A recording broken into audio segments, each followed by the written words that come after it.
Tijdens ons bezoek aan de Zenimax Online Studios konden we zelf aan de slag met het PvE-gedeelte van de game, maar nog niet met het PvP-gedeelte.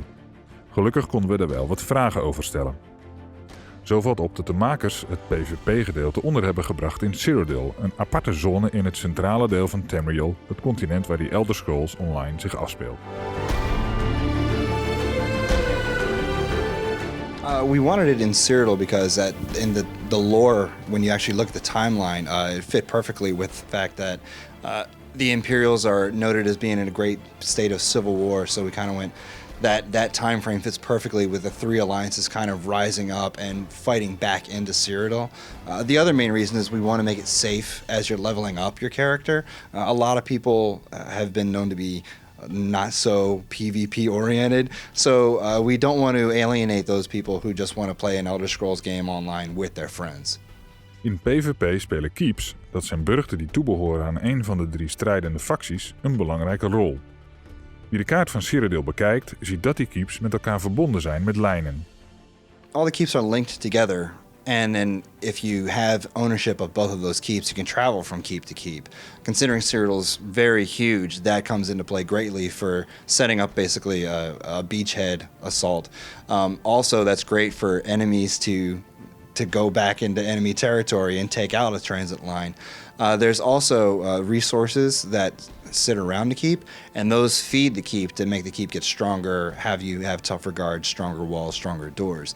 So it's a crazy thing where you run into the case of people going deep into enemy territory to not only weaken a keep by taking the resources, but also cutting it off from enemies to be able to transit to. So it's turned into this crazy cat and mouse game between small groups, large groups, and it's a lot of fun running around in there. We don't want to make it so that all you do is sit on a wall and shoot trebs back and forth. We really want to encourage people fighting other people.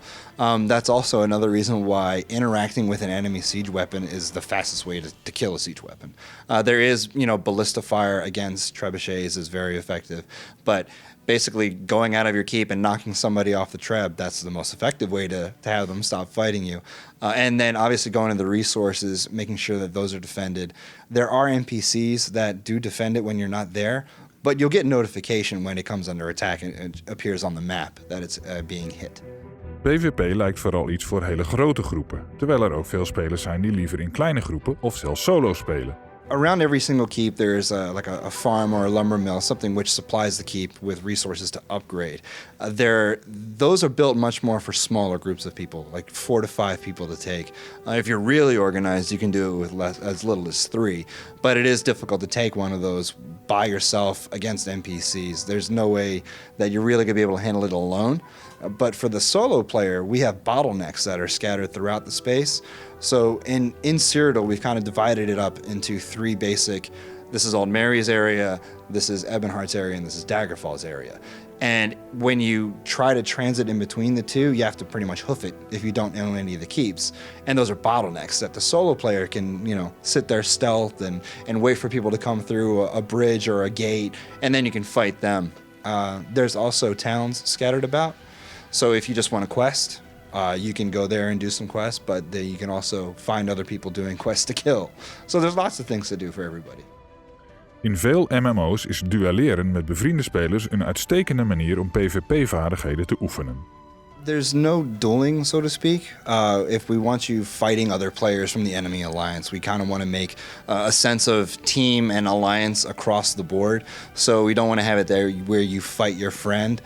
We definitely want all the fighting to be involved fighting the enemy alliances. I think that would be something we could possibly add later down the line after we launch the game. We're definitely going to be supporting it via content patches. I could see dueling getting put into that. Met een aparte zone lijkt PvP vooral iets voor ervaren spelers. Zo'n aparte zone zou onervaren spelers zelfs af kunnen schrikken. We're going to have, like when you hit level 10, there'll be a notification, hey, you can go into Cyrodiil now. And then when you get in, there'll be a tutorial that runs you through the basics of combat in Cyrodiil space, like how to use a siege weapon, how to repair siege weaponry, how to repair keep walls and things like that. Then in terms of combat, you've had 10 levels in, so you're pretty aware of how to operate your character, but we're also going to make it so that you get bumped up in terms of your health, your magicka, your stamina, so you'll be competitive against a level 50. We won't give you any new skills or abilities because we don't want to take that away from the higher level players, but it's definitely competitive. We've done several cases where there's been a level 10 and a level 50, and we watch them fight. And if the level 10 knows what they're doing, they can take out a 50. But 9 times out of 10, you've gone through 50 levels. You know how to fight. The 50 kills them. But there have been cases where I've let people gang up on me with several level 10s, and they've killed me. So it definitely, that fear kind of gets unburdened a little bit with leveling up, as well as using siege weaponry to let you pretty much damage people from way afar.